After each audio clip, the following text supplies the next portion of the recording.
Hi, my name is Liz Adcock, and I help women navigate transitions with insight, intentionality, and kindness to body and soul.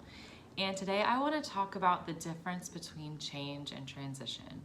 Those terms are used interchangeably a lot of the time, and sometimes they can mean the same thing, but also it's helpful to distinguish between them because really there is a lot of nuance in how we talk about it, and I think that it could empower you to use these words differently.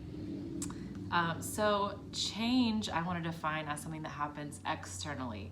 It happens outside of you. You move, you get a new job, you have a baby. It's something that's happening in your surroundings, and it's something that sometimes you choose and sometimes kind of just happens to you. You don't have a choice about.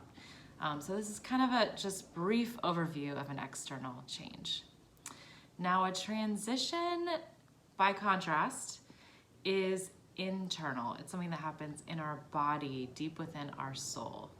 And this is always a choice. So you get to choose, you're empowered to choose your own transitions process, your own transformation process. You aren't going to go through an internal shift in your life without leaning into that shift or that transformation. Sometimes transitions are more likely to happen when there's an external change that we're internally ready for. So something happens outside of ourselves and then our internal kind of leans into it. Yes, I am ready for this. I do want to change internally alongside of the external change. And sometimes there's an internal transition that happens that creates an external change. So sometimes when we see that change externally, it's really come from this internal shift that's prompted it.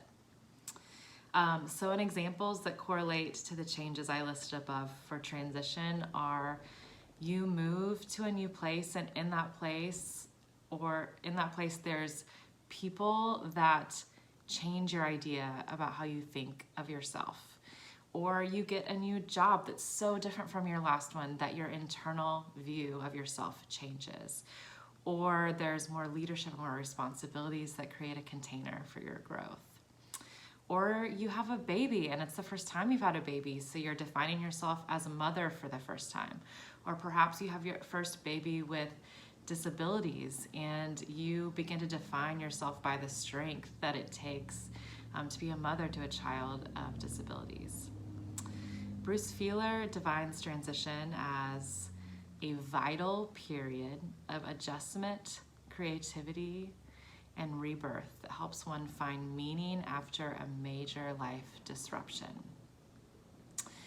And I love this definition. There's so much there, but I just want to name that transition oftentimes is rebirth, even though it doesn't feel like it, that there is so much creativity within transition, and that it is a time where we are redefining how we're making meaning. And making meaning in a new way is a big part of kind of finalizing the transitions process and moving forward. But transitions can take longer than we want them to. It can feel like we're in transition forever. We're not. No one's in transition for their whole life. But on average, research shows that people are in transition for 5 years. Sometimes it's less, sometimes it's more, but 5 years is average. And that is longer than anyone wants to be in transition by themselves.